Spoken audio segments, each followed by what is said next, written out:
It's week 2 for the Fourth Down Countdown podcast, and unlike the 2007 New England Patriots, we plan on going undefeated. Now let's kick it off with your hosts Ryan and Corey with the opening drive first down. Welcome back, everybody. I am Corey. And I'm Ryan. And this is the Fourth Down Countdown podcast. We just want to thank everybody who gave us some likes and some love on our first episode. And we're just going to kick it off already with our second episode of our hopefully very long tenure here on the Podbean podcast website so far. But we're just going to do some little bit of a recap of some of the bigger games that happened over the weekend. Ryan, why don't you tell them about the Lions and Vikings? I hear it was a very exciting end to that game. It sure was. I was watching the Lions and Vikings on Red Zone, a tremendous sports channel if you're a big fan of football or anything. But the Lions ended up, I think they had like 30 or some seconds left. They ended up getting in field goal range. And Matt Prater hit a 58-yard field goal to send it into overtime. And the Lions ended up winning the coin toss, chose to get possession of the ball. They drove down the field, and then Golden Tate made a spectacular catch and maneuver on the sideline, evading two Vikings defenders and scored to put that game away. Yeah, for those of you who don't know, I don't have any cable of any kind, so my access to watching these games pretty much comes down to internet and if I go to a B-dubs or anything like that. But I do follow closely what's going on with highlights and stuff like that. But that one eluded my vision on Sunday. I was more excited to watch the exciting Cowboys and Browns game. That was so beautiful of a game. No, as of course everybody thought maybe the Cowboys were going into a trap game, but everybody knows by now the Browns cannot trap anything. They're pretty much in the trap themselves. Hopefully they go 0-16 this year. I'm hoping for it. You know, there's some teams you just don't want to go, like the Lions a couple years ago. You didn't really want them to go winless, but it's the Browns. And I actually found a meme on Facebook, interestingly enough, that the last quarterback to actually win a game for the Browns was that name we shall not mention, and that's Johnny Manziel. He was the last quarterback to get a dub for the Cleveland franchise. So, and that's how sad this franchise has gotten so far. But as I predicted, and with my predictions last week, I believe I only missed 2, the Carolina-LA game, and what was the other one? Not sure. We'll get to that a little bit later with predictions, but the other one I predicted was the Colts over the Packers, and I hit it right on the nose. The Packers don't know what the hell they're doing anymore. I mean, they had a squirrel that was in the end zone longer than they were. The Colts just, they showed the weaknesses of the Packers, and they exploited it big. So what do you think about that one? I guess the biggest question for the Packers is who do you blame? Do you blame Aaron Rodgers? Do you blame the wide receivers? Do you blame the lack of the running game? Do you blame not really having a defense to pin that responsibility on? It's just hard to question where the Packers' blame leads to. I saw after the game, Rodgers was pretty much blaming his wide receivers and everything, saying, you know, you guys, this is our jobs, and we're not getting it done, you know. And I kind of agree with him. A quarterback can't do everything. Sometimes they try and see how much that happens or works, you know. It'll be interesting with that division, with the Vikings losing a couple here in a row, losing their last 3 after the bye, seeing the conclusion to the later half of the season, who decides to come out on top in the NFC North. Well, yeah, the Packers are probably hoping the rest of their schedules is the Bears, and then the Bears. Yeah, maybe that seems the only team they can beat. Maybe throw the Browns in there too. They might get another dub there. Well, that's a trap team. Oh wait, never mind. But we did predict the game of the week would be the Raiders and Broncos, and they did not disappoint. Certainly didn't. The Raiders showing they are the more dominant team in the AFC West, and personally, I think it's kind of a sleeper. But I believe this year the AFC West is the best division in football. Oh yeah, it's going to go down to the wire, I believe. You have the Raiders leading the division now, and then the Broncos, I believe, with their loss are 6-3, and then you have. Yes, they are 6-3. And then you have Kansas City, who's doing pretty well. 6-2, baby. Yeah, looks like the Chiefs are 6-2. And the Chargers are starting to show life, and they can make a push for it too. They're at 4-5 now, but that does not reflect their early schedule. They lost some heartbreakers those first 3 games of the season. Yeah, the Chargers, in my opinion, are one of the most underrated sub 500 teams in the NFL right now. And that's something you don't hear every day. It'll be an interesting finish to the second half of the year in the AFC West. I think if a couple teams finish strong here, it might be. We might actually see 3 teams out of the AFC West in the playoffs, one with the division winner and then possibly 2 wild cards on the line. Yeah, it's not looking like anybody else is going to fight for those other wild card spots. No, not at this point, no. Yeah. So let's talk about Monday Night Football. It was a mess. It wasn't the defensive showdown that we thought. I guess if you're Pete Carroll, you keep dishing out the money to the refs. I don't know what happened with the refs. They were either watching a hot lady in the stands, or I don't know, someone dropped a nickel on the field and they were trying to find it. I don't know what happened. Someone lost their glasses or contacts or something. How do you miss that many calls? Yeah, and I think the biggest one was definitely the Bills were attempting a field goal right before half, and Dan Carpenter, Richard Sherman jumped the line, and after they had blatantly, I should add, after they blatantly blew the whistle, Richard Sherman jumped the line and then destroyed Dan Carpenter. Let's just put it that way. Tackled Dan Carpenter, and then didn't the refs decide since called it against the Bills, since the personnel came onto the field to tend to Dan Carpenter, they then took that last time out of the Bills for that action by the Bills medical staff. They pretty much caused Dan Carpenter to get hurt by letting Sherman jump the line probably 2 seconds early, and then they hurt the Buffalo Bills when they try to get to their guy who was just injured because of them. I don't know what else to say. It was just ugly. That wasn't real football. That was money ball almost. As hard as it is for me to say, I think we might need to send out some applications to those replacement refs and see if they want their job back. Because at this point, they might be making better calls than what we're seeing every Sunday. Either that, or we're just going to have to go into the NFL blitz reality on the field and just let them all kill each other, I guess. It's starting to look that way. But that was a little bit of our review of the last week, but we're going to get into the upcoming week pretty soon. We're going to go down to the second down. So, Mr. Announcer Man, kick it off. The quarterback drops back, airs it out, but since the NFL has no clue what a catch is anymore, that's going to be an incompletion. I guess we're going to have to go to second down. That's your weekly news, notes, and predictions. Back over to the guys who do know what a catch is. Thank you, Mr. Announcer Man. You heard him. It's time for the news, notes, and predictions. And we're going to start off with, we're going to look at the standings right now. And just, if the season was over right now, who's looking the best to make it to the Super Bowl?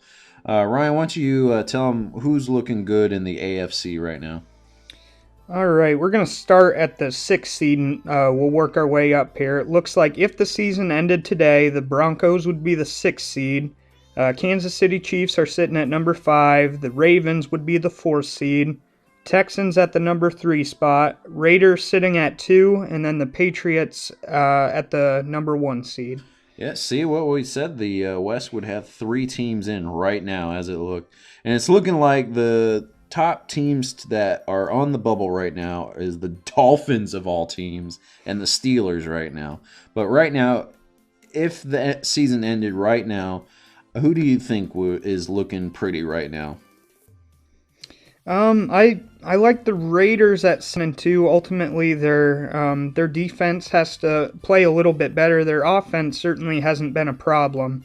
But I hate to say it because I'm not a Patriots fan, but if you want to advance to the Super Bowl, you're ultimately going to be playing the Patriots in the AFC Championship. Unless someone can find, Bill Belichick's who he's paying off or which demons he sold his soul to get all this. Someone to undo all that voodoo. And yeah, I'm saying it looks like the Patriots, but I'm rooting for the Raiders right now. They're looking good. They went to the Super Bowl against the Buccaneers. So I'm hoping the Raiders get there. All right, we'll take a look over at the NFC. What are the seedings like over there, Corey? Well, right now on the bubble, we got the Lions and the Saints. But right now, if the season ended, number 6 seed would be the Redskins of all teams. Then number 5 is the Giants. But 4th is those Vikings who started off hot but are starting to cool down. Then the ever defensive Seahawks would be number 3. And then my boys, the Falcons, would be number 2. And then how about them Cowboys? Number 1 at 7-1 is their record. So, Ryan, why don't you tell me who you're thinking coming out of the NFC right now? Oh, this is a big toss-up here. I like the Falcons. No bias to you, my friend Corey, but of course. The Falcons' defense has been playing a bit better, and again on offense, there's not any concerns there for me. But the Seahawks, again, one of the best defensive teams in the league.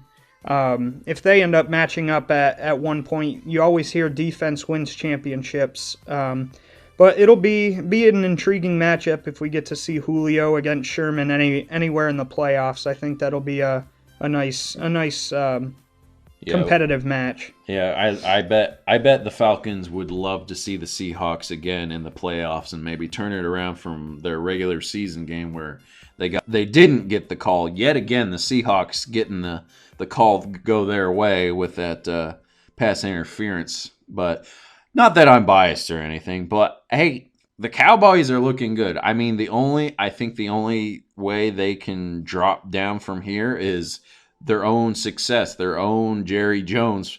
If they think they're going to go with Tony Romo, they might as well just, concede the season already. Yeah, I agree 100%. I think the only way the Cowboys pose any threat from here on out is leaving Dak Prescott. And you always hear the phrase, if it's not broke, don't fix it. That's exactly what I'm talking about here. And let's not count out Mr. Ezekiel Elliott, who's leading the league in rushing right now. That kid is, I told you he'd be something special, and Jerry Jones saw it too. So, well, let's just see if both of these rookies, Dak and Ezekiel, can just keep going where they're going and maybe take it to a Cowboys-Patriots Super Bowl. But hopefully, in my opinion, hopefully the Falcons can get some more production out of Matty Ice and hopefully some more out of running back. Maybe get Tevin Coleman back there at 100%. Take over there. One of the best two back sets in the league, I think, with Devontae Freeman and Tevin Coleman. So once the Falcons running backs get back to healthy, I see them in the NFC. They can take off, man. But let's get into some notes, and we're going to kick off with those Falcons. They just recently inked their GM Dimitroff to a 3-year extension. I mean, so far so good. They've been drafting well. They've been signing guys that they needed. I mean, they picked up Dwight Freeney this year. They've got Mohamed Sanu, Alex Mack. They got a center that can be there for a while and do good for them. They have the Browns franchise player that the Browns should have never let go, but the Falcons are proven having a good offensive line sure does wonders for that run game. And with that, we're going to move on to a little bit of college football, see who's coming up Deshaun Watson, the quarterback of Clemson, and 3 other of his teammates, it's coming out that they will plan on declaring for the draft, which isn't a bad thing, but it might be for Watson if he's drafted number 1 overall to the Cleveland Browns. But you never know. The Browns might ruin another quarterback's career. You never know. I mean, there's the Notre Dame quarterback. It can't be Texas A&M. He's out for the year. He's probably going to come back next year. But it's just, you never know with who the Browns are going to ruin. Or, knowing the Browns, they might trade that first pick away because, Revelant?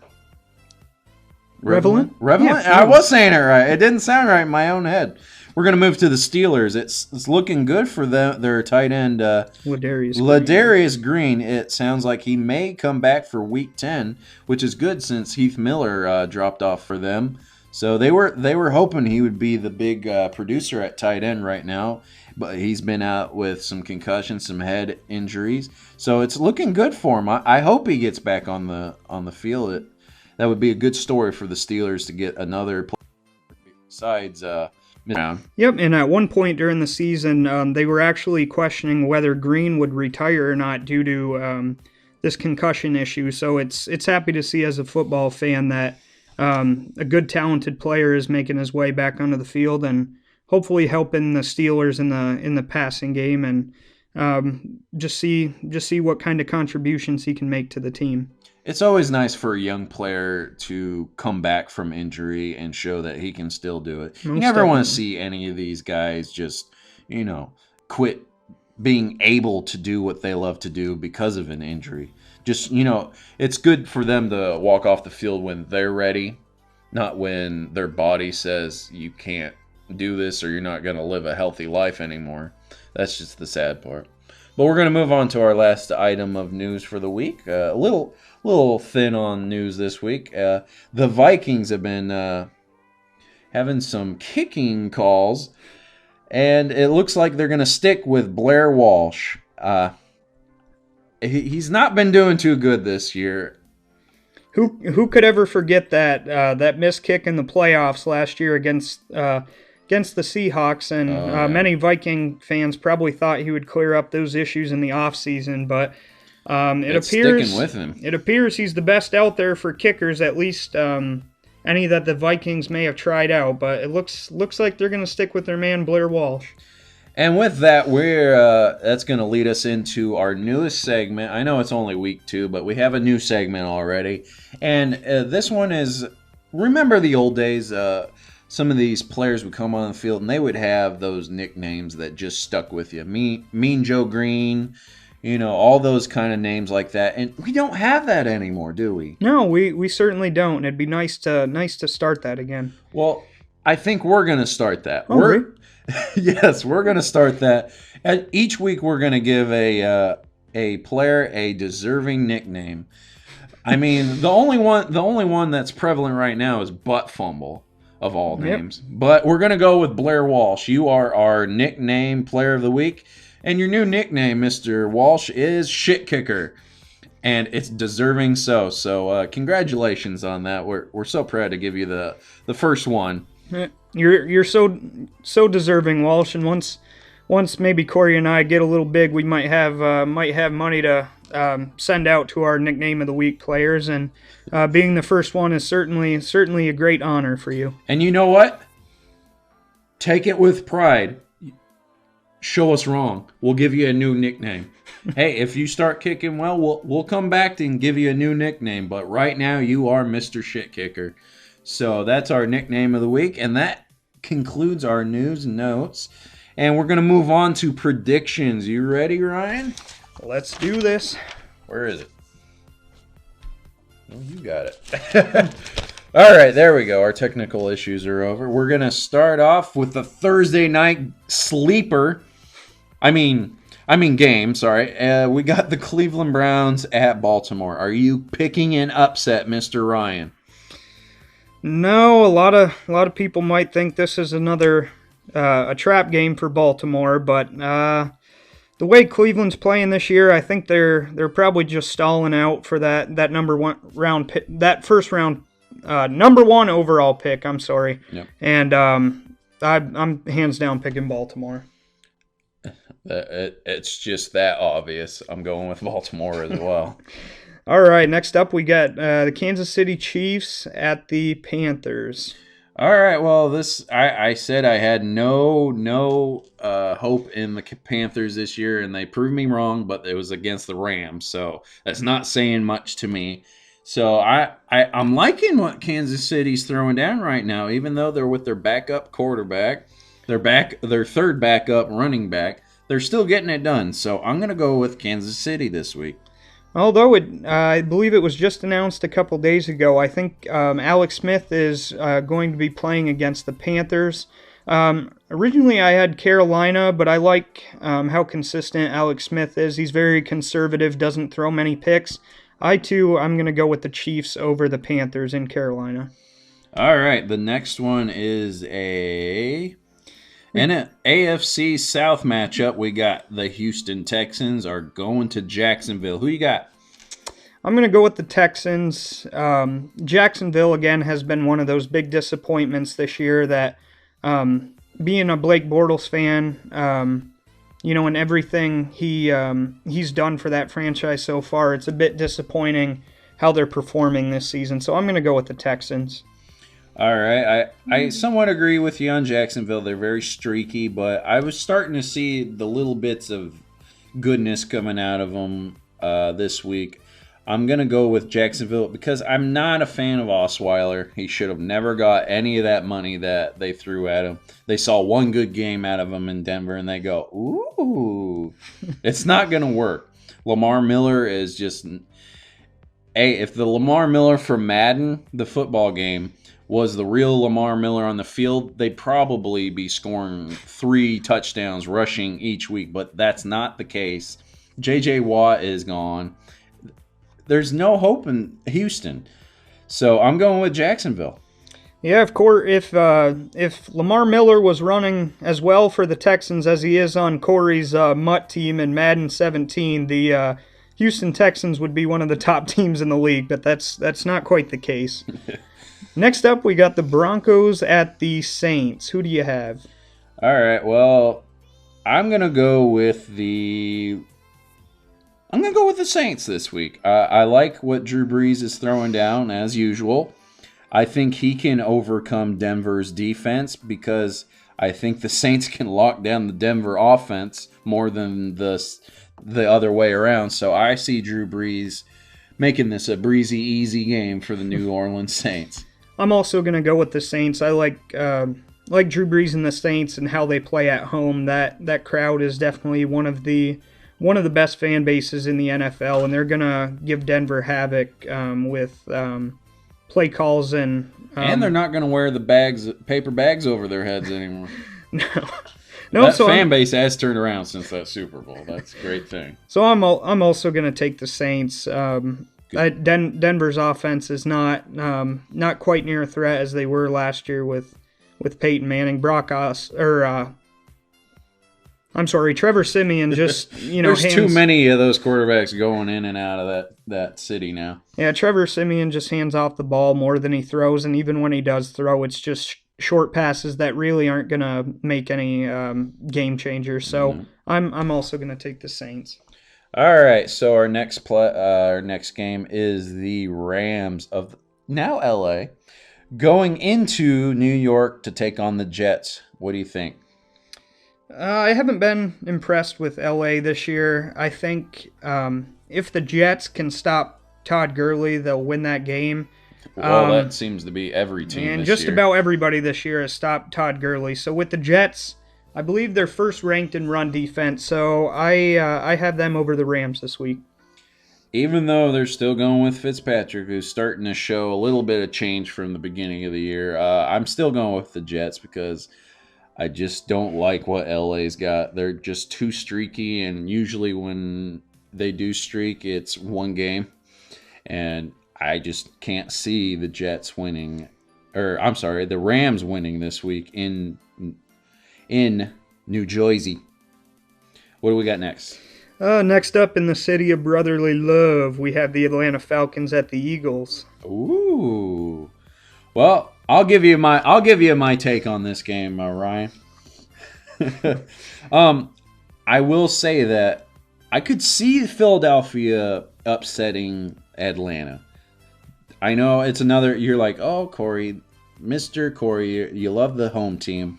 I love Atlanta, but I can see Philadelphia pulling off an upset here. It looks like a trap game to me. But I'm still going to call it for the Atlanta Falcons. I'm going to say they're going to go into Philly and just pass to Julio Jones. Yeah, I also have the Falcons. Undeniably, I think at this point in the season, I have Matt Ryan as the MVP. So if he keeps up the performance that he's had the first half of the year, undoubtedly the Falcons will have no problem in Philadelphia. All right, we got the Chi-Town Bears are going into Tampa Bay. It's looking like a hot garbage fire of a game, but we're still going to give you our picks for this game. Ryan, who you got? Well, this game is really like the election we had earlier on this week, and that's really nobody gives a shit. But I'm going to go with the lesser of two shitholes. I'm going to go with the Tampa Bay Bucks. Yeah, I'm going to go with the Bucks as well. I mean, I have no real reasoning because either team could win and either team could lose. And most likely, both of them are going to lose big. But who's going to lose the biggest less? Does that make any sense? No, not at all. Okay, so Tampa Bay is probably going to win because Chicago really doesn't have a quarterback. Jay Cutler looks like he's, in a medicine commercial every time they show him. But we're going to move on because this is just a boring game, even if you are a Bears or Buccaneers fan. So we got Green Bay going to Tennessee. I'm going to take the Packers. Tennessee's been playing well. I like the good 1-2 punch with DeMarco Murray and Derrick Henry. But I believe Green Bay will get their act together and fix some of the issues that caused them to lose against the Colts this past weekend. I'm not liking Green Bay right now, but I'm liking Tennessee even more, or disliking them more. Sorry, I don't know what I'm talking about.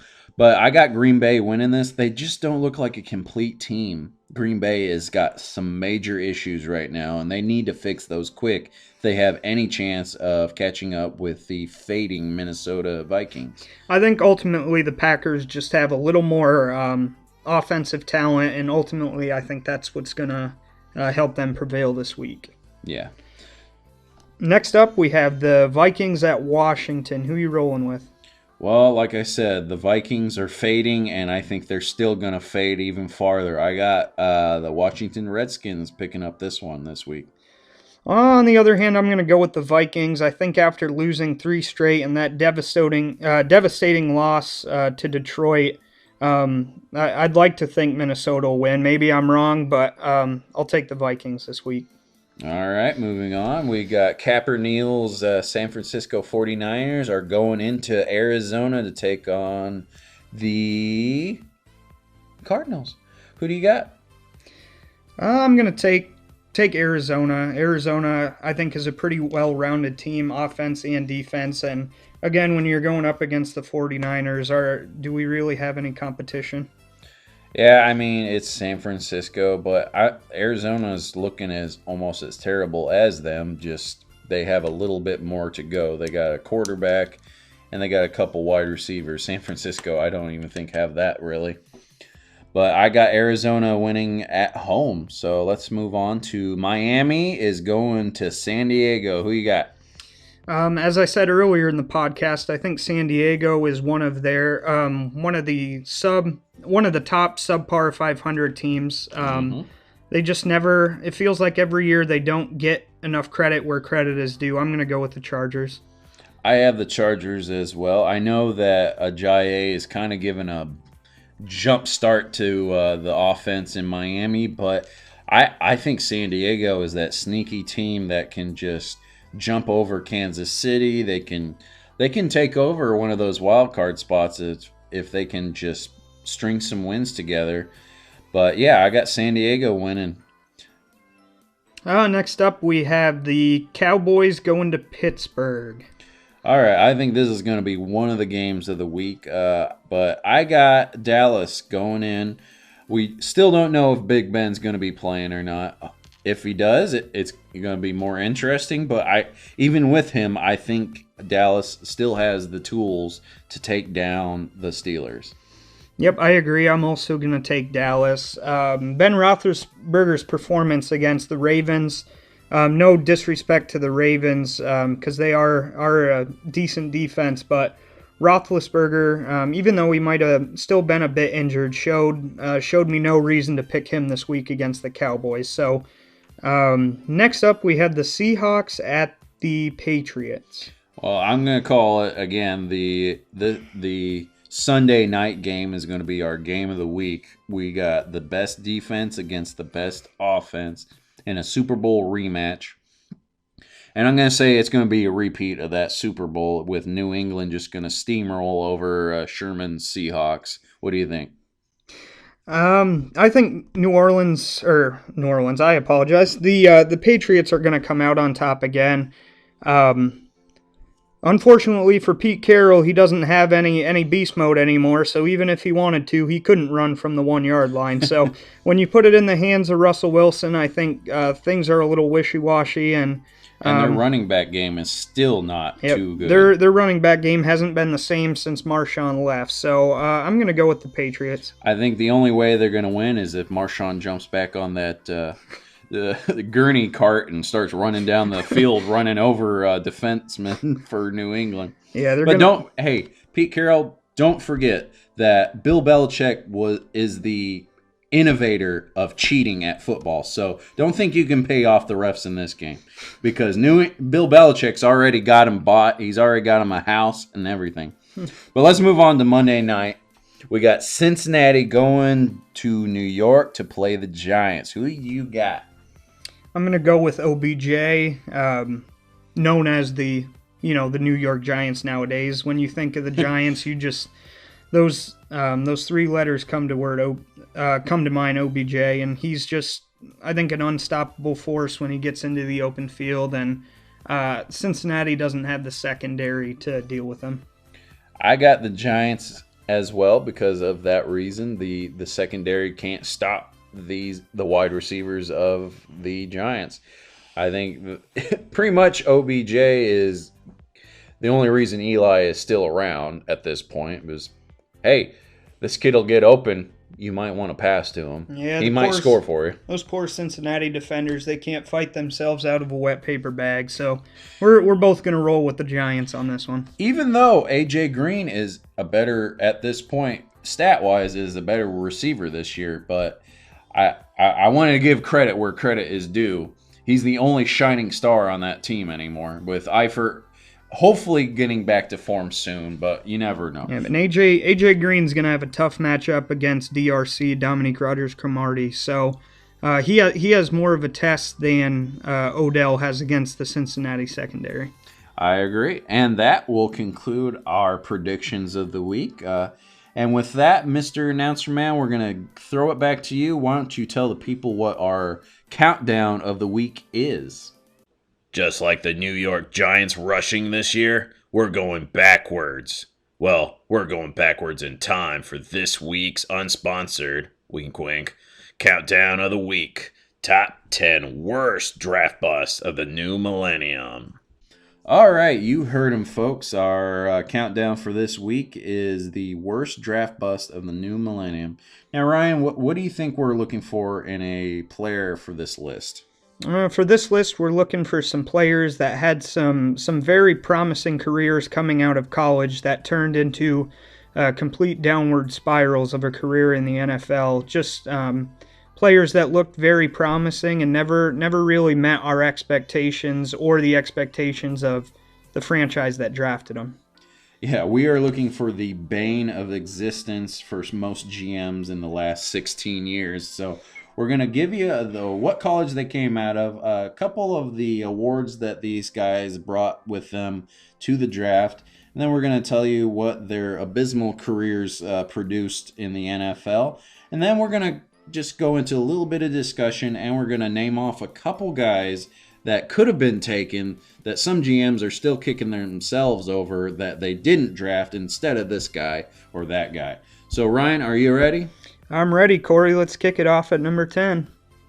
Let's kick off this countdown right with the 10th overall pick going to Coach Ryan, and his selection is good old butt fumble himself, Mark Sanchez. All right, at number 10, I took the Jets' 5th overall pick out of the 2009 draft in Mark Sanchez. Ooh, that's a great pick at number 10. Mr. Sanchez will start off here. He led the Jets to 2 consecutive AFC title games, which they lost both of them. Of course. In his career, throughout his whole career thus far, his touchdown to interception ratio is 86 to 84, which is darn near a 1-to-1 ratio. So if you want that quarterbacking your team, you let us know and we'll set you up. But he's not going to quarterback team in the NFL or my fantasy team, that's for sure. I think the only call he's ever going to get from this point on is probably from an Arena League football team. And his overall passer rating is 74.3. And I think most quarterbacks are towards the 90 to 100 range. So Mark Sanchez is certainly well below average of quarterbacks and their performance in each and every Sunday. Well, Ryan, why don't you tell the people where the Sanchez has infected people? Well, that Sanchez, that brutal plague, has infected the dear city of Philadelphia, the city of brotherly love, and then he took his butt fumble, his butt fumbleness all the way to the Mile High City in Denver, and now he's stuck probably being a third string in Dallas, I imagine, behind Tony Romo. So he's probably like the 6th seat or the 6th string right now. Yeah, they got the kicker and punter ahead of Mark Sanchez in their depth chart, I imagine.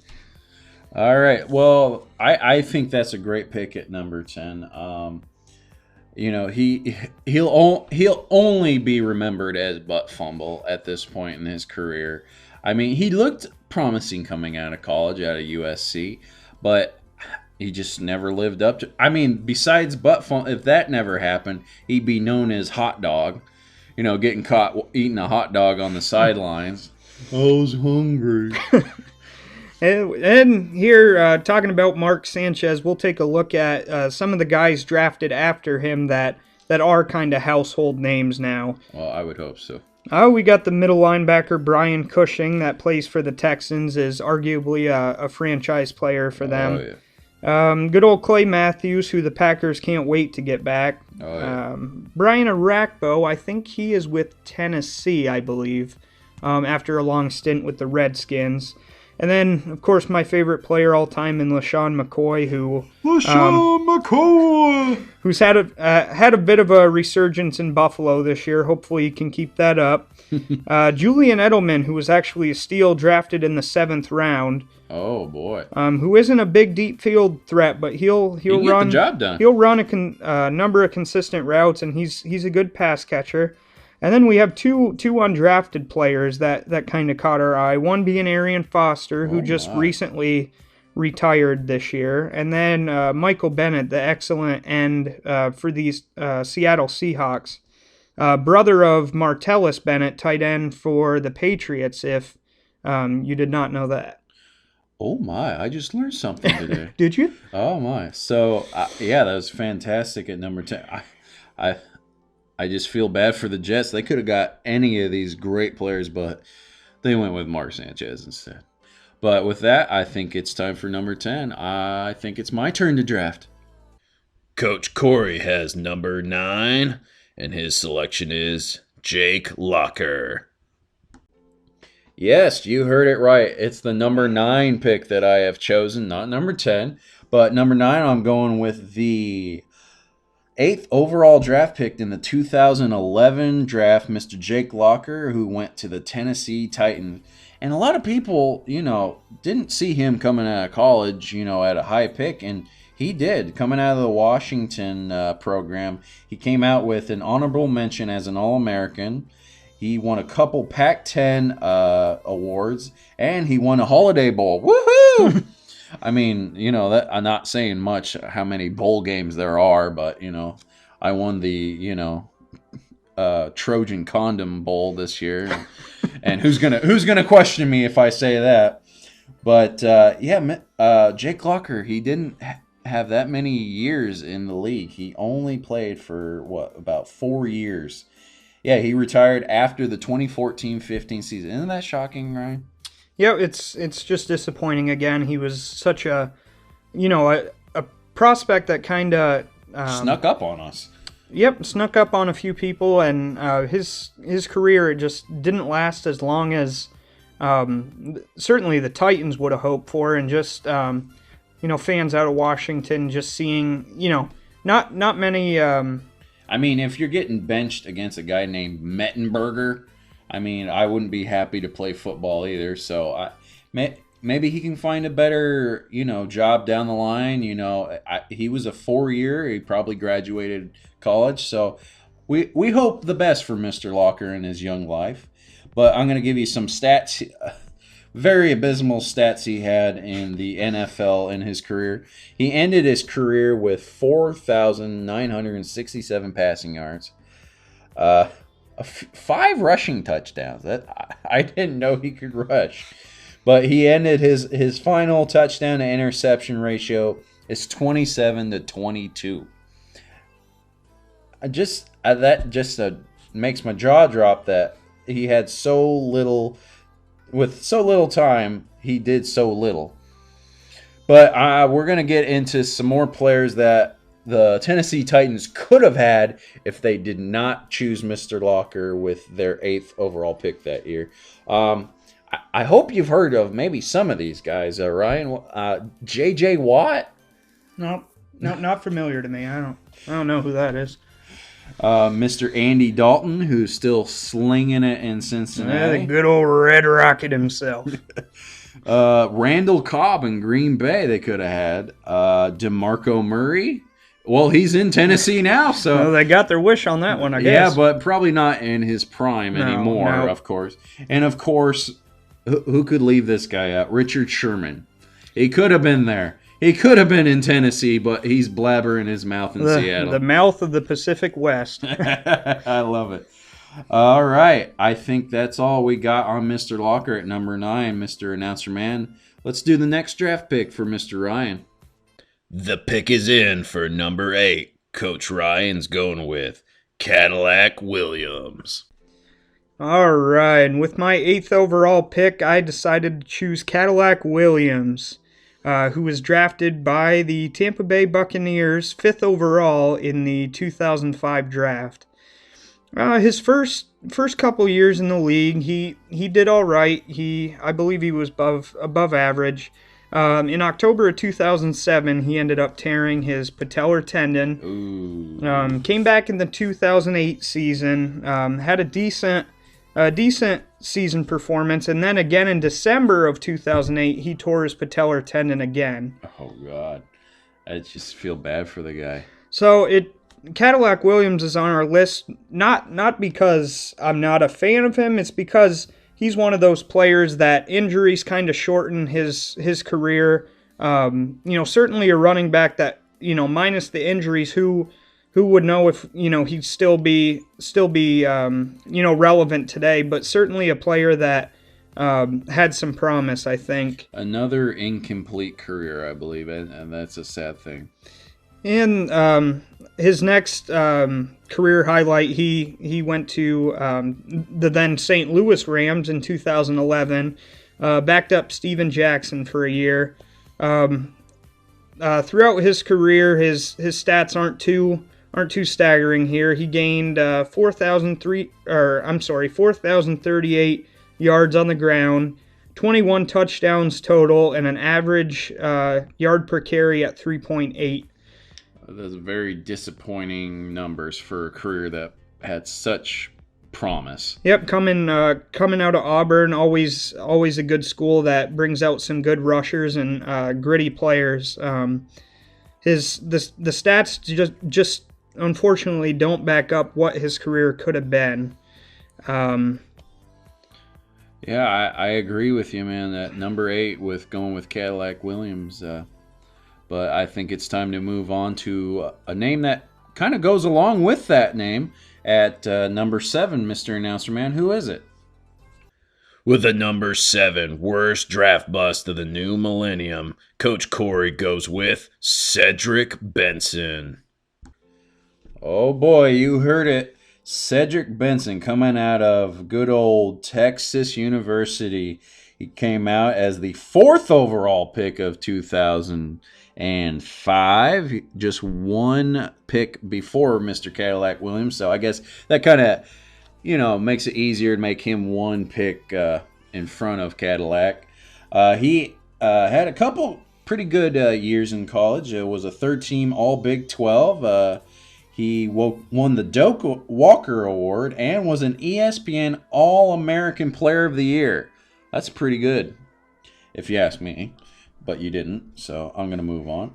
In his career, Mr. Benson, he started off his career in Chicago, of course, and just wasn't working for him. So he went to Cincinnati. I still remember that game that he played in Cincinnati against the Bears, and he just wanted to shove it down his throat. I think that was his lone real NFL moment. But he ended his career in Green Bay, of all places. I remember that. Yep, and let's look at his stats for his career. Not too huge coming out of Texas. 6,014 rushing yards. That's it. And then with an average of only 3.8 rushing yards. And ended his career with 32 rushing touchdowns. Like I said, a couple injuries here and there, just almost like Cadillac Williams, but he had one little bit success story. He kicked the shit out of the Bears 1 week, and I think that probably he'll look back as his shining moment in the NFL. Yeah, and again, like Corey said, I think Cadillac Williams and Cedric Benson, very similar players, very similar careers. Unfortunately, injuries that shorten both of them, and I think that's why they're so close on our countdown here at numbers 8 and 7 respectively. And as some of you probably were thinking with Cadillac, hey guys, you forgot something. You didn't tell us who those fantastic players we know nowadays that were drafted after these guys. Well, these guys came 4 and 5 in the draft, so we just thought we'd combine them. So hold on. We know what we're doing somewhat. Not really, but, Just two guys that love football again, so bear with us on our subtleties here. But we know what we were doing right now. That's what counts. So the guys that were drafted after Cadillac and Cedric Benson, we're going to start off with Mr. Demarius Ware.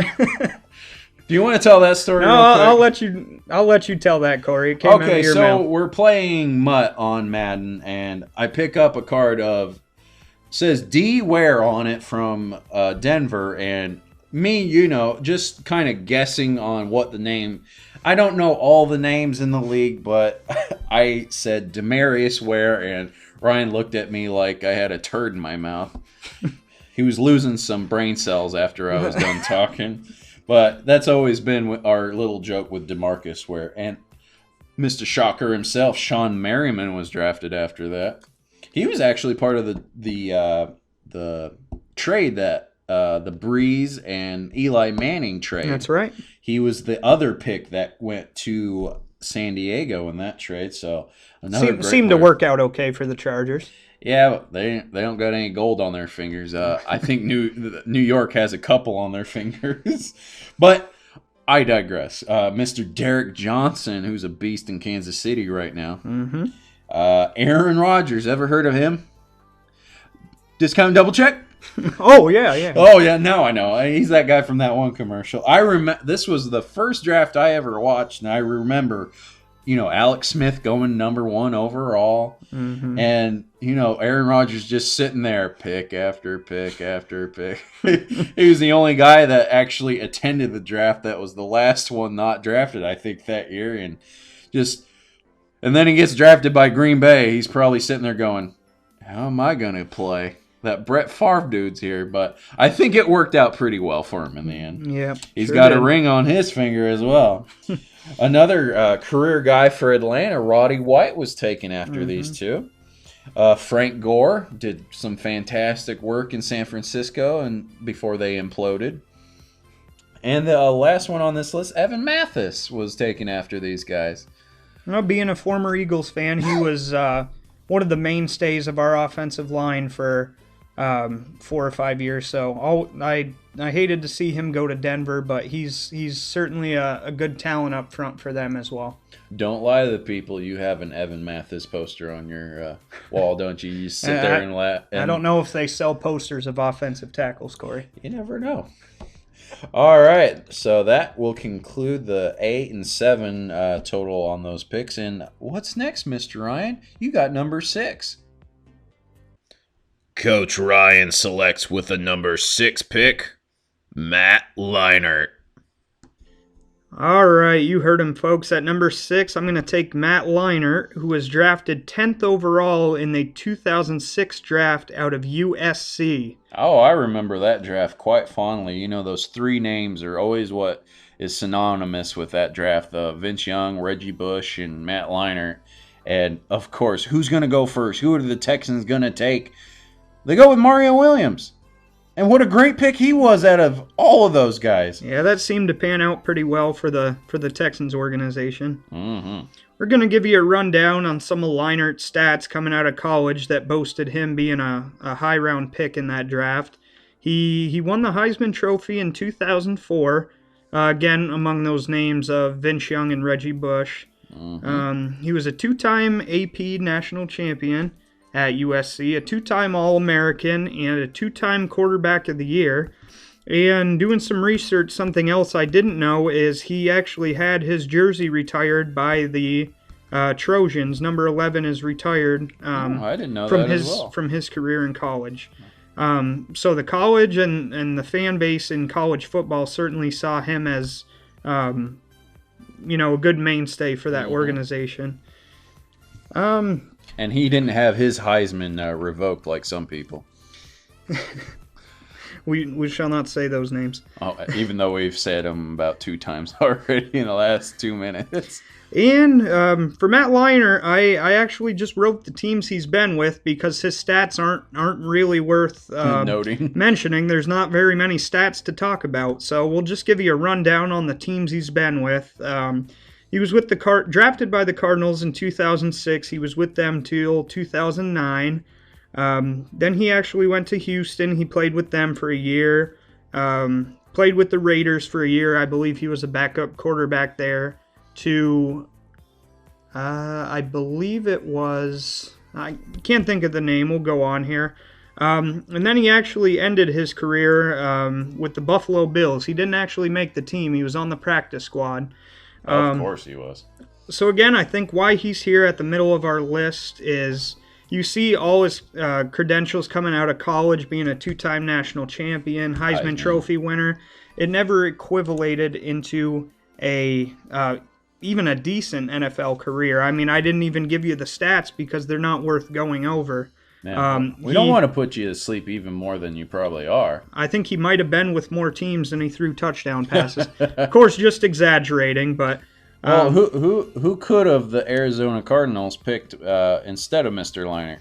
I'll give you a couple here. It looks like Antonio Cromartie, who now is a flash in the pan, and he was so washed up the Colts actually let him go earlier on in the season.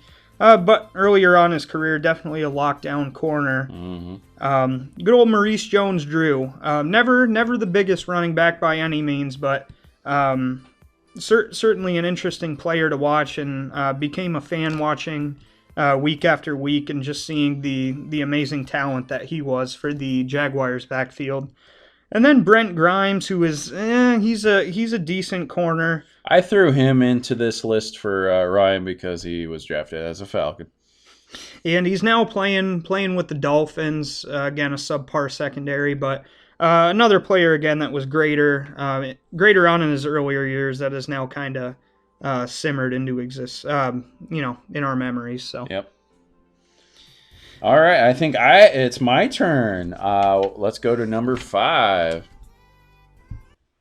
The number 5 draft pick is in. Coach Corey's going with David Carr. Oh, yes, you heard him right, David Carr. But before I get to this pick, Ryan, you got some splaining to do. I heard a fib you just told. I'm sorry, folks. I just Google's my best friend here. I just looked it up, and I apologize. Brent Grimes is actually with the Buccaneers. I believe he was with the Dolphins last year or the year prior. It's Ryan. It's okay. You were referencing when he was relevant. It's okay. My NFL expertise, I get one wrong here and there, so I'm sorry, folks. Brent Grimes is actually with the Buccaneers now. All right, let's talk about a player that doesn't matter anymore. Talk about a tale of two brothers, David and Derek Carr. Derek Carr might be taking Oakland. He's going to probably take him to the playoffs, maybe even farther than that, the promised land. Maybe even to Vegas. Who knows? Well, great point. But David Carr is probably the absolute opposite. The lesser of the two known brothers. Well, you never know. In famousness and infamous, you never know. But Mr. Carr came out of Fresno State. He actually won quite a few nice trophies, one being the Johnny Unitas Award and the other the Sammy Baugh Trophy, which are both handed out to great quarterbacks in college. Besides that, he was drafted the first overall in 2002 to hopefully save Houston. And you probably, if you can't remember Houston doing that well, it's probably because this guy was horrible. He played for a total of 4 teams. But this is the biggest one I didn't know. He's a Super Bowl champion. Yes, Ryan's jaw just dropped a little bit. He had to pick it up off the ground. He won a Super Bowl with the 2011 New York Giants as a backup to Eli Manning. Oh, there you go. Well, yeah, he didn't win it at all, but he still got a ring around his finger, which is kind of a little sad.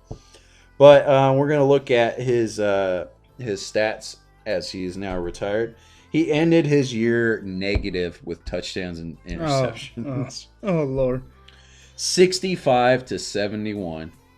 That should say it all. But he did end with 14,452 passing yards. And even weirder, he ended his career with 1,328 rushing yards and 9 rushing touchdowns. Excuse me. The teams, of course, he played with Houston and New York Giants. The other ones he played with were the Carolina Panthers and the San Francisco 49ers. But, you know, David Carr will always be known as, to me, as the guy that Houston just hated. I think I saw a couple videos of groups and groups of Houston fans burning his jerseys in one big heap. They wanted him out. And he said, okay, I think I got the message. I'm out of here. And unfortunately for the Houston franchise, folks, I think they might have much in the same for Brock Osweiler, who I don't think will pan out nearly as good as most people were anticipating. I think Osweiler jerseys will be on the stake here 2 or 3 years when Houston kind of sees a mirror image of what they saw with David Carr. I think by the end of this season, they're going to go, where'd all that money go? Looking around trying to find it, and it's in Osweiler's pocket. Can we have some back? We need to get someone who can actually play football. All right, let's look at some notable players that were drafted that Houston probably could have done quite a bit better with. But you never know. Houston could ruin players just like Cleveland does. Mr. Julius Peppers. Great player, could have gone there. Dwight Freeney. Okay. Imagine if he wasn't in Indianapolis helping out the other side of the ball for Peyton Manning. Jeremy Shockey. Good man. Clinton Portis. Mr. Deion Branch. Imagine if he didn't go to New England. Brian Westbrook. There you go, Ryan. Why don't you talk a little bit about Mr. Westbrook? Oh, that name certainly hits home. As I touched on in the previous podcast, Brian Westbrook was... Him, Donovan McNabb, and Brian Dawkins were my three favorite players growing up as an Eagle. Had a Don't lie. That's the one you had a poster of in your bedroom. I did have a poster. Yeah. It wasn't an offensive tackle. It was good old Brian Westbrook, and just probably all time my favorite player of this this past millennium, and I not agree. much more I can say about the guy. I mean, he's just good, great talent on and off the field. Yep. And I had to throw one in there because he plays for. I said we weren't going to be a little too biased, but this is our podcast. I can throw a name here and there on there. Who went undrafted? Mr. Matt Bryant, the kicker for the Falcons right now. Probably the best one that they all missed out on. But with that, I think it's time for number 4. Ryan, I think it's your turn to draft. We're getting to the worst of the worst. And at number 4, Coach Ryan's going with Darren McFadden. All right, you heard it, folks. And at number 4, I chose Mr. Darren McFadden, who was drafted 4th out of Arkansas in the 2008 NFL Draft. Just to give you a couple highlights on his college career, he was a 2-time Heisman runner-up, 2-time SEC Offensive Player of the Year. Coming out of the SEC in college football, a lot of top-tier athletes that you have to contend with. So that's quite an honor for McFadden. I remember he was the big name coming out of that draft. I agree with number 4. He had so much promise in my eyes and a lot of other people's eyes. And he's just, I don't know if it was the system he was in or he just couldn't do it in the NFL, but I don't know, man. What could have been? Again, not going to tell you any stats on him because all of his stats are mediocre at best, and I want to get into the meat of what his career really was. Stats aren't everything, and again, his stats were mediocre at best. So it looks, in my opinion, watching football all these years, I think his best year and the best he looked as a runner was last year for the Cowboys. That's saying a lot. when he kind of saved their franchise after DeMarco Murray decided to leave town, which, I mean, who can you blame him? But then again, if you look at this season, I bet you DeMarco's probably hoping he could be on those 7-1 Cowboys and not on a mediocre team in Tennessee. Oh yeah. But again, just a disappointing career where so many of his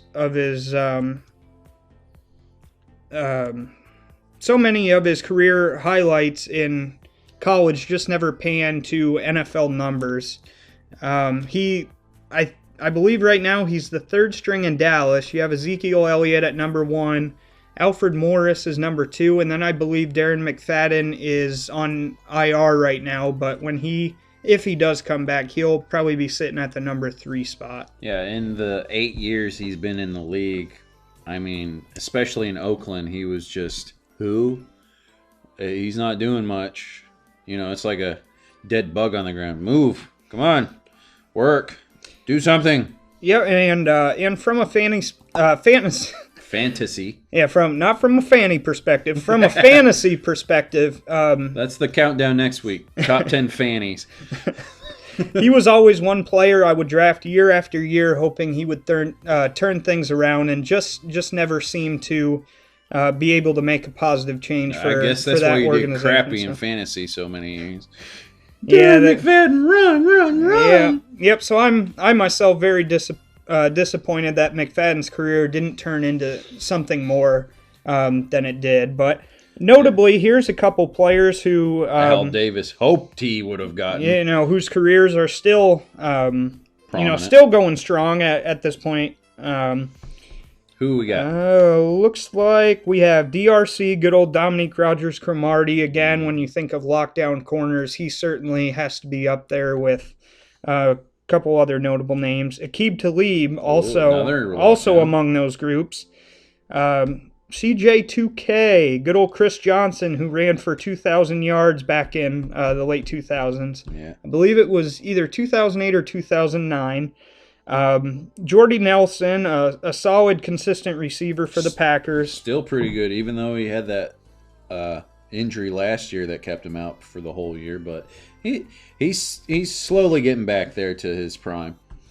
Matt Forte, again, a good runner that pretty much did everything for the Chicago Bears, and for He's them not doing it for the Jets, though. No, I think the Bears should have re-signed him. Somebody that accounted for, I guarantee if you look at the stats and everything, he probably gained about 50% of the Bears' offense during his tenure there. So not paying a guy the money that does almost everything just doesn't sit well with me. I mean, it's Jay Cutler or Matt Forte. Yeah, Let's go with Jay Cutler. Yeah. Where are the Bears now?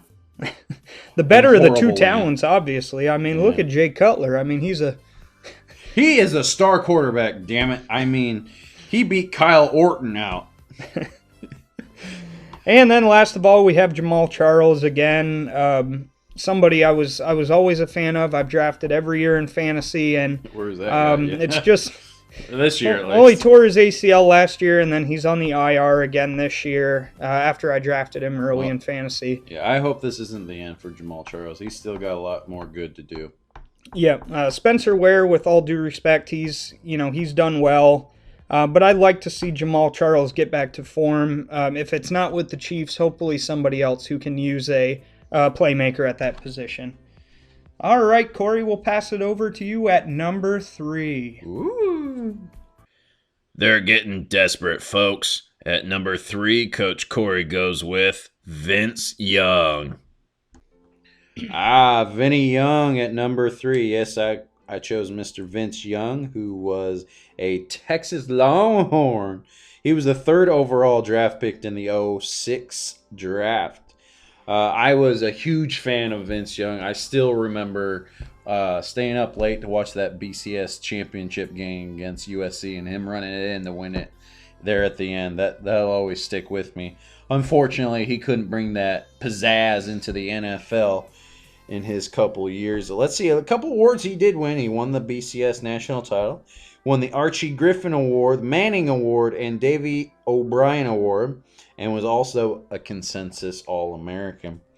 But, with Tennessee and Philadelphia, he didn't really do much. I mean, he was about a Michael Vick, but mostly legs and not enough arm, like Mr. Vick. He couldn't balance it from run. It was pretty much, if he got in trouble, he was off to the races. He ended his career, another negative on his stats.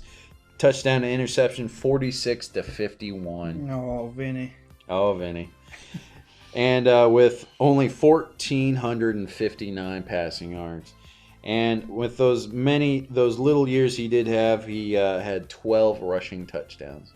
But one good note for him, he was the Offensive Rookie of the Year his first year in the league, which says a little bit more than the others. But I think at number 3, he needs to be here because he was looking like the next Vince Young coming out of college. And Tennessee, yet again, another Tennessee quarterback on this list. But they just couldn't. I think Mr. Jake Locker is the one who took over for Vince Young. I believe so. But I think Vince Young needs to be at number 3 because, like I said, he had a lot. He was a dual threat quarterback, and it just never translated like most of these guys on this list. What do you think? I agree. He should be towards the top of the list, and you've pointed things out perfectly. I think this is a rightful spot here for him at number 3. Yeah, and I'll put in a little good ending note on that. Right now, he does work for the University of Texas now as a special coordinator within the school. I'm not sure if he works with the football team. He probably gives tips to the quarterbacks and stuff. Maybe that's why they're not doing too good anymore. But let's give you some names. As Coach Ryan here had Matt Leinart earlier, he had coming out of the same draft. So some of these guys we didn't want to repeat ourselves. So I only have a couple names. Vernon Davis was drafted after these guys, and also Greg Jennings was drafted. Great hands in Green Bay in his time there. But it was between Vince Young and Reggie Bush at this, and we put Vince Young in there because I think quarterbacks get more scrutiny, and it's true for us too. Reggie Bush, he was subpar as well. All three of those guys that were supposed to be the cream of the crop coming out of that draft, and Mario Williams is looking like the best out of all of them with a career. But with that, I think we're going to get to the final two. Coach Ryan, it's your turn. Coach Ryan has the runner-up for worst draft bust of the new millennium, and he's going with Trent Richardson. Well, Cleveland Browns fans, you got to be proud of yourself. You made the list here. It's not the right list you want to be on, but nonetheless, you made something. That's more than you can say for their season. I decided to take Trent Richardson, who was drafted third in the 2012 draft out of Alabama. He had his rookie season was by far his best season because nothing after that is worth mentioning. But nonetheless, other season? His 2012 season, his rookie season, yardage-wise, I believe he was close to 1,000 yards, if not a little over. But he also tied Jim Brown's rookie rushing touchdown record with 9 touchdowns. That's something. And I'm not a big Browns fan by any means, and they're consistently the worst organization in the league. But when you're mentioned in the same sentence as Jim Brown, that should be a huge compliment in itself. If I were him, I would have packed my bags up and just called it then. Jim Brown, certainly a player for the Browns organization that is still active in the community. A couple years ago, I actually went to a Browns game, and they were retiring Jim Brown's jersey. Definitely a stand-up guy, and a very well-respected man in the city of Cleveland. But we're talking about Trent Richardson, so who's the opposite? The total opposite. In 2013, he only played 2 games. I believe it might have been a mix of injuries and performance, but that was mostly performance, I believe. They sat him. I believe Isaiah Crowell had started to come out of his shell a little bit, and he was outperforming Trent Richardson. Yeah, I remember him being a very big draft pick for everybody. Thought, hey, this guy's going to do pretty good, and then I kept, where is he? What happened to him? Yeah, especially coming out of Alabama, a lot of people, there's a lot of good, decent runners out of Alabama. Mark Ingram. There's a couple other names on the list that names to come in the upcoming years. Most definitely, and a lot of people pictured he'd be among that group, but it was just the total opposite.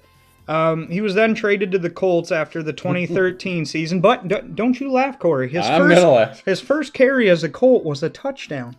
And then it was all downhill from there, I bet. Yeah, again, just a subpar career in Indianapolis. I think a lot of what sealed his fate there was I think lack of concentration, lack of caring about the game, I think was a lot of it too. And Indy had not made the postseason in a while, I believe, since they won the Super Bowl or somewhat close after that, but he fumbled on his first career carry in the wild card game against the Chiefs that year. Geez. And I think that pretty much sold the Colts on. It wasn't a player. It wasn't a, athletic thing. It was more of a, I don't want to play no more game. Yeah, and I will admit, when Cleveland let go of him, even though he had that one bad year in 2013, I saw him as, Cleveland saw something that the Colts apparently didn't see, and that shows a little bit of progress with the Colts the Browns franchise as knowing when to quit on a player. They just needed to quit on a lot of their drafting procedures as well. Yeah, when Cleveland traded Trent Richardson to the Colts. Like I said, even after that bad 2013 season, I saw Trent Richardson rebounding and whatnot, but I think the Browns got the last laugh in that trade. Oh, yeah. Even though they don't have much to show for it in return. I think they squandered all those picks that they got back from Indy.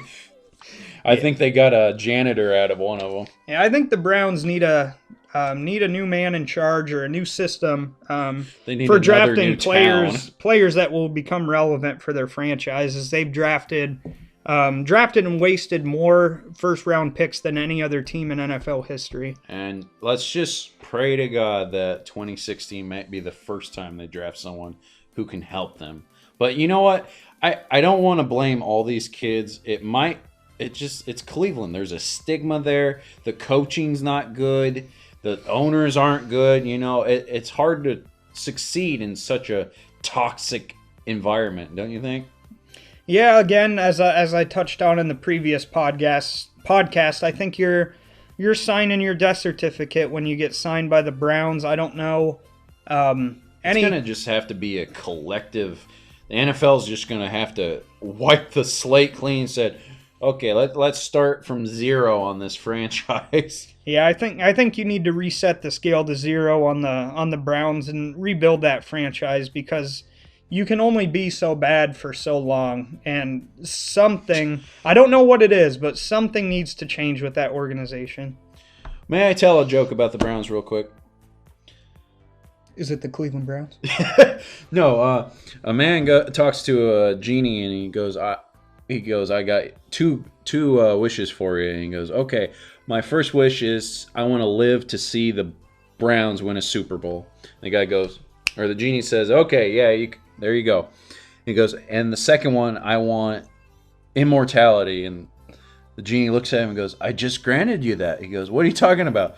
It's going to take a lifetime for the Browns to ever win the Super Bowl, so you're going to be alive forever. That's a great one.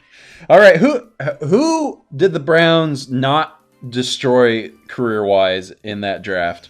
Well, first of all, just touch real quick on how Trent Richardson has ended these past couple years. Oh, okay, he's still there. Yeah, he made a couple made a couple more teams. I thought he was in the witness protection program now.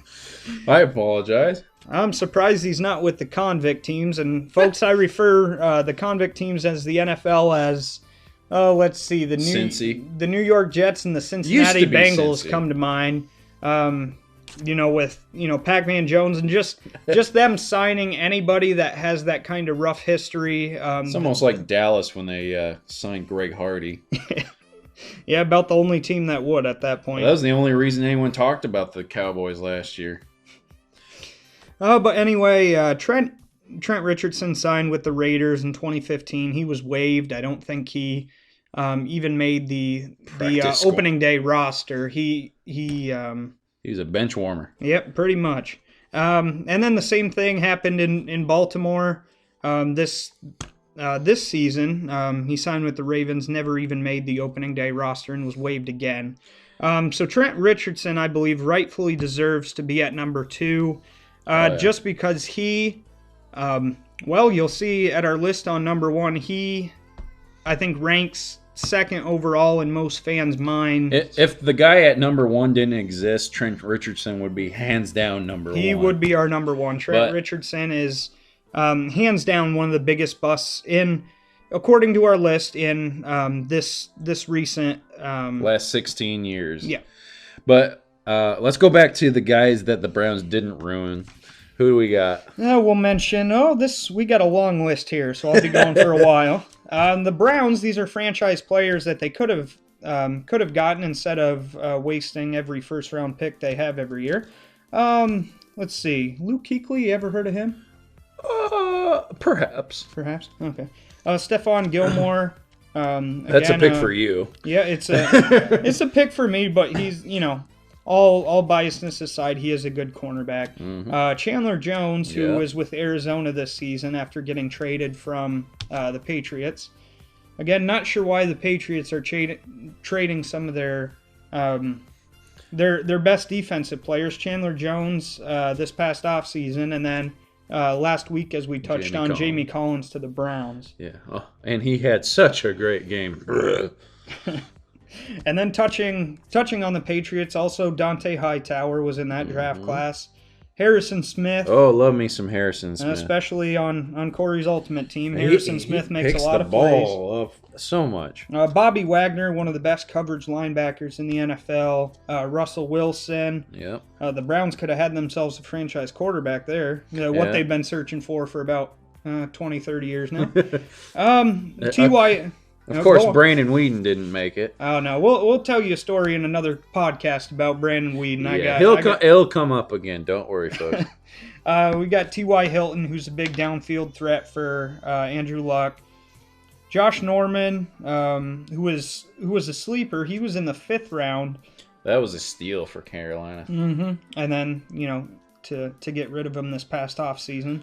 And they could actually use him because in that game against Atlanta, you saw just how they actually fired one of their. I believe they released a cornerback. I believe his name was Bené Benwickery. They released him because Julio Jones went off on him. Oh, that was his 300-yard game. But how can you release?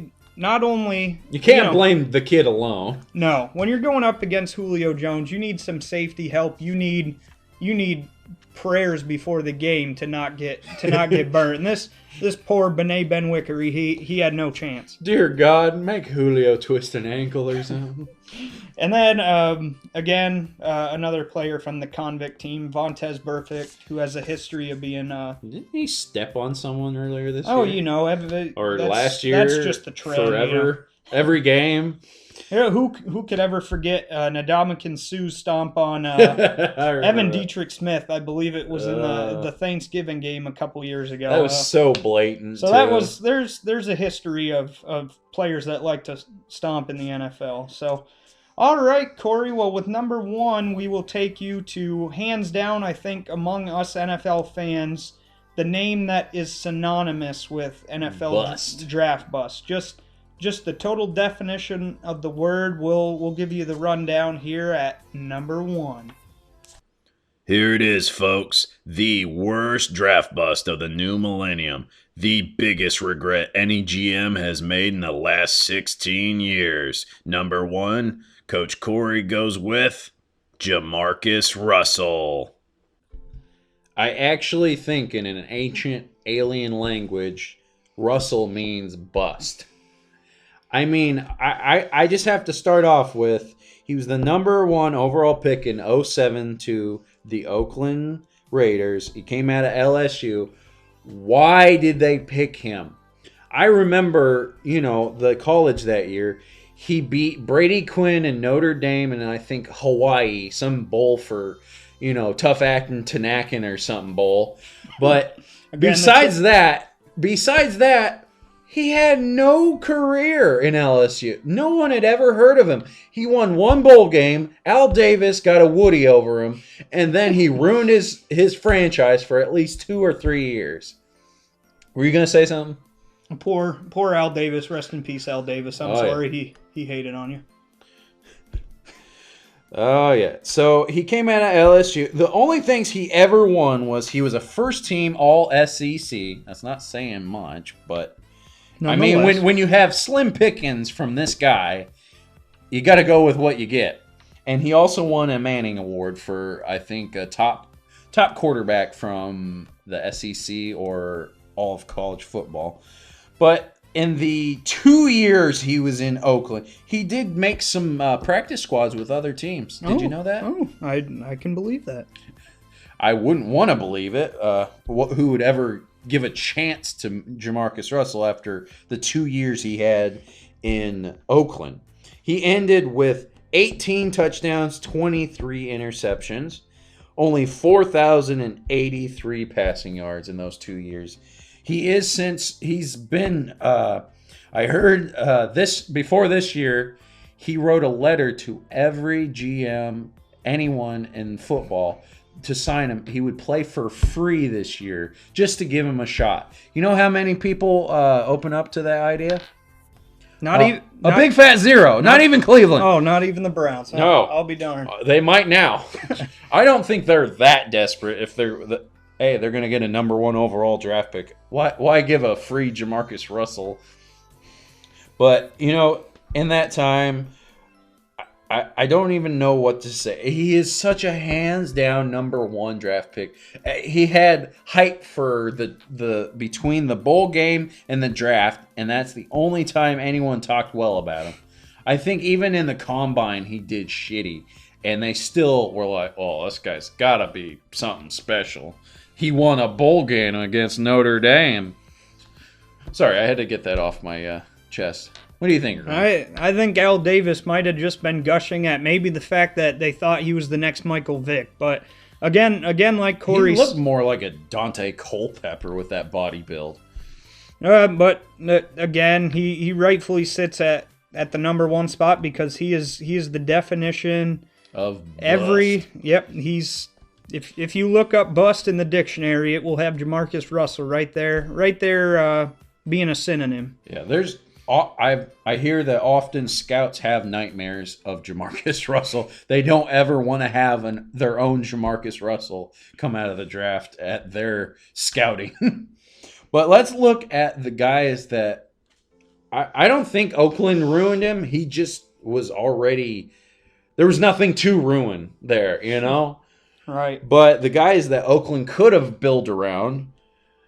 they had, of course, Megatron. They could have had Megatron, who I still wish he played.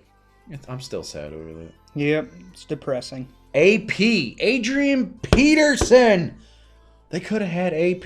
Instead, they go down a couple of years later after they're still a little hungover Jamarcus Russell, and they go with frickin' Darren McFadden. They could have had Adrian Peterson running that sucker. Or Beast Mode himself, Marshawn Lynch. They could have had 2 of the best running backs in the last couple of years, but they had to have Jamarcus Russell. They set that franchise back a couple of years with that. Mm-hmm, at least. Revis Island was available in that draft. Greg Olson, that would have been a great tight end for them to pick up. Eric Weddle, great safety. Ryan Khalil. And I just want to throw him in there. I think he's overlooked quite often, Mr. Pierre Thomas. He was a great running back for New Orleans. Anything else to add for this list? No, again, you can just see those, the names that Corey listed. Certainly some franchise players that names are actually synonymous with, greatness of some of these franchises. And then Jamarcus Russell. But thankfully for the Oakland Raiders, I think they have their savior in Derek Carr, Amari Cooper, the AC/DC connection. Latavius Murray, don't count him out either. Latavius Murray providing a big dual threat, and it's great when a team has both a run and pass game, so you're not making your quarterback throw 50 times a game. Oh yeah. There's chemistry again. Oakland is definitely on the rebound, and I couldn't be more happy for their fans and their franchise that they're turning things around. And I can't be more happier they're probably moving to Las Vegas. Oh wait, Oakland's about to attack us. All right, that is our countdown of the week. I think it's time for the 4th down. And just like that, the 4th down is upon us. Do you kick the ball away or go for it on our countdown this week? Let us know on our Facebook page or give us a tweet at 4th Down Podcast. Now let's send it back to the guys so they can end this game with some style. All right, Corey, just a quick question for you. Some of the viewers might be wondering why we didn't mention the names of Johnny Manziel, Cordero Patterson, RG3, Blaine Gabbert. Just give them a quick explanation of why those guys didn't make our list. Well, Ryan, with our list, we wanted to go with some guys that their careers have pretty much wound down pretty much to the point that it's looking like that's it for them, and it's a full bust. Some of these guys could come back. Johnny Manziel might come out of that bar finally and throw some football, but it's probably not going to happen. But you never know. There are redemption stories every day. I mean, look at Michael Vick. He redeemed himself. It could happen to any of these guys. So that's why they didn't make the list. We wanted to go with more, complete careers or nearing completion. So that's why those guys aren't on the list. All right, great point, Corey. Next, we'll head to you guys. We want to get some suggestions for lists you might want to see in weeks to come. Just give us some suggestions, some ideas of some lists you want us to cover. Just some interesting ideas that we might be able to bring to you on this fourth down. Yeah, we want to go with podcast. Some complete uniqueness with some of our countdowns. We want to, do stuff that hasn't been counted down before from other platforms. And of course, don't forget to let us know what you think of our countdown today. If you're going to kick it away or you're going to go for it. Hopefully you're going number 1, Jamarcus Russell. But the other names on the list, who you would take out or switch around, just let us know on Facebook or Twitter. And please, you guys, it helps us so much if you would subscribe to us here on Podbean. It's our home for now, and they're the guys who let us start off, so we might be sticking with them for good. But every subscription from you guys to our podcast shows us that you're listening. You want more of the Fourth Down Countdown podcast. And again, Corey and I are just two guys that love football. So just your like and support gives us that feeling that we're getting our ideas out there and just talking about fans that really love the game of football. So that's the most important thing. Give us your feedback, like us on Facebook, subscribe to us on Podbean, and we will catch you guys next week on the Fourth Down Countdown podcast.